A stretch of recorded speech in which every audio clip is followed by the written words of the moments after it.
folks, we have made it to perhaps the best week of the entire football schedule. Sadly, there are only 7 games left on the NFL schedule, but we're not going to harp on the negatives. Instead, we're ready to embrace this weekend's divisional round with 4 highly intriguing matchups. As you're looking to handicap, keep this wild stat in mind. Since the start of the playoffs last season, underdogs are a ridiculous 14-1 against the spread and have covered 62% of the time over the last 5 years. Basically, what we're saying is be ready for a wild weekend. And before you dive into the upcoming slate, make sure to dive into our Against the Spread picks from the NESN.com trio of Mike Cole, Ricky Doyle and Andre Kachaturian. Here's how they fared last week. Mike Cole, 2-2, 128, 123, 5 overall. Ricky Doyle, 3-1, 131, 1195. Andre Kachaturian, 2-2, 135, 1165. Here are their divisional round picks with lines courtesy of AdShark.com. Saturday, Jan. 12 Indianapolis Colts at -5.5, Kansas City Chiefs, 4:35 p.m. ET Mike, Chiefs. I opened on the Colts because I think they do some things that will give the Chiefs trouble. That being said, Indy quite literally hasn't seen a team like the Chiefs all season. The Colts haven't faced a single top 10 offense, and now they take on arguably the league's most explosive unit. There's also this from the Action Network: dome teams playing outdoor playoff games since 1990 are 12-44 straight up and just won 8-3-6-2 against the spread. That has even kind of been the case for the Colts this season, with 4 of their 6 losses coming outdoors. The Colts have injuries in the secondary, with safety Mike Mitchell going to injured reserve. That could be especially costly for a defense that struggled to stop tight ends all season and now has to find a way to stop an all-pro in Travis Kelce. Ricky, Colts, can you ever really trust Kansas City come playoff time? The Chiefs have been on a whole different level offensively this season, but their defense will be their fatal flaw this week. Kansas City has the 31st ranked run defense, according to Pro Football Focus, and now must face an Indianapolis offense that's coming off a tremendous ground showing against Houston's stout front 7. The Colts' offensive line, which ranks 3rd in run blocking, per PFF, will control the line of scrimmage, ultimately opening up shots down the field for Andrew Luck.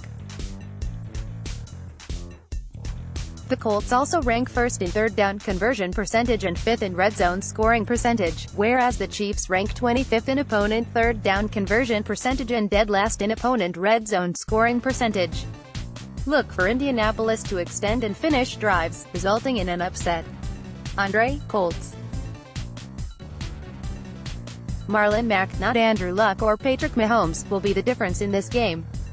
Mack has been unreal since Week 15, averaging 5 yards per carry against elite rush defenses like Dallas and Houston. Chiefs have the league's 2nd worst rush defense, allowing more than 5 yards per carry. Mack's success will alleviate Luck's workload. The Colts are 9-0 this season when Luck throws fewer than 40 times in a game. Meanwhile, the Chiefs have to go up against Indy's elite rush defense, which allowed fewer than 4 yards per carry this season. Luck also gets protection. The Colts allowed 18 sacks in the regular season, and they'll be ready for the Chiefs' dominant pass rush. Dallas Cowboys at -7, Los Angeles Rams, 8:15 p.m.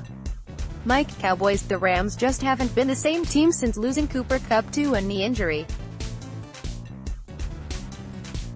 LA was 9-1 before losing him for the season and is just 4-2 since.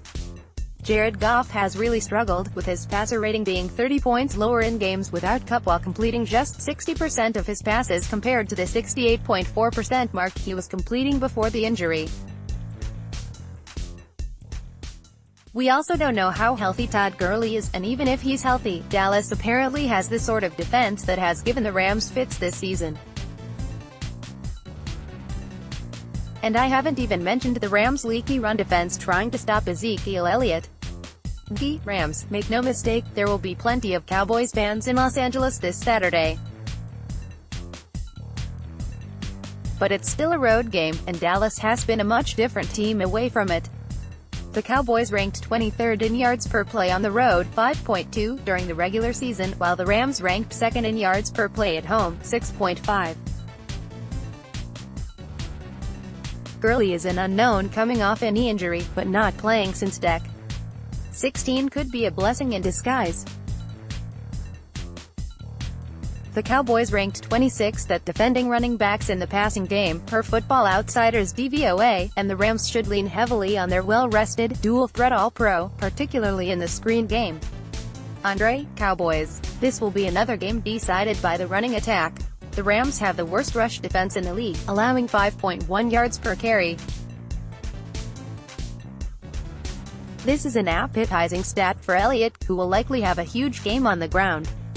When Elliott rushes for more than 100 yards, the Cowboys are 7-1 this season. Dallas' strong rush defense also will be able to limit Gurley. The unit limited Seattle's elite rushing attack to just 73 yards during the wild card round. If Gurley can't get it going and Dallas jumps ahead of LA early, expect a high-volume game for Goff. When Goff throws the ball 40-plus times this season, the Rams are 1-3, and 2 of those losses were against elite run defenses, Bears and Saints. Sunday, Jan. 13 Los Angeles Chargers, -4, New England Patriots, 1:05 p.m.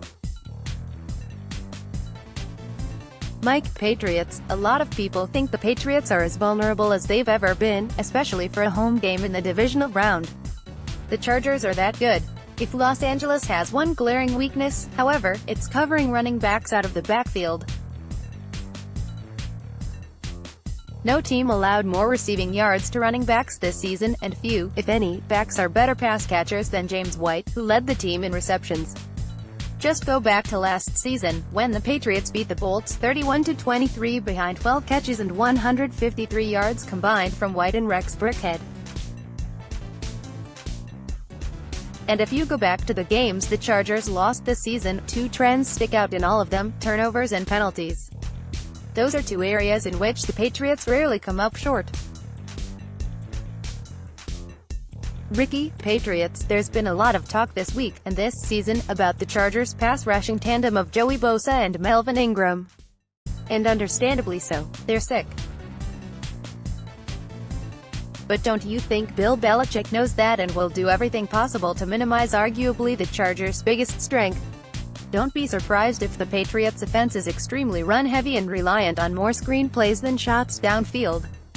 The Chargers had the 26th-ranked run defense this season, per Pro Football Focus, and the Patriots have a talented array of ball carriers: White, Burkhead, Sony Michel, Cordero Patterson and even Julian Edelman, capable of gashing the Bolts. Andre, Chargers. Los Angeles is the best road team in the NFL, as evidenced by their 8-0 record away from LA County this season.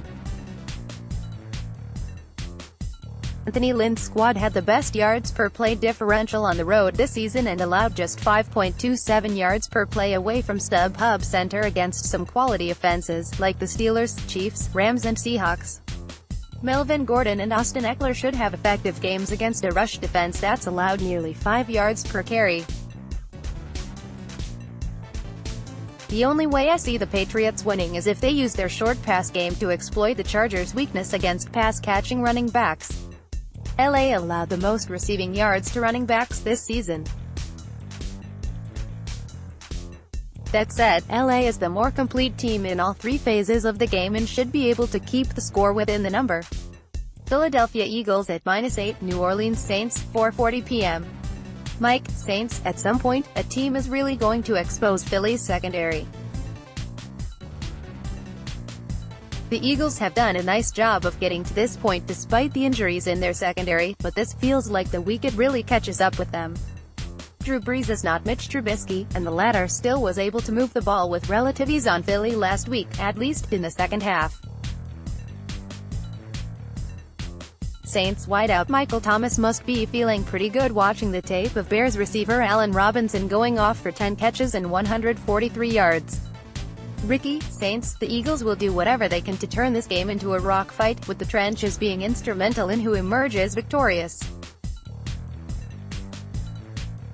But the Saints are more than capable of handling that type of battle, on top of boasting a prolific offense.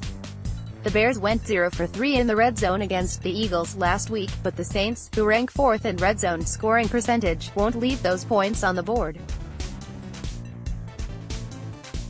Also, who can forget the Saints' 48-7 beatdown of the Eagles in Week 11?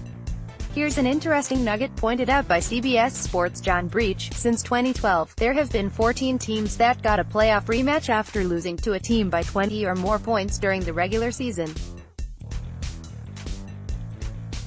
Those teams have gone 1-13 in the rematch. Saints. The Eagles are the only remaining playoff team with a negative yards per play differential.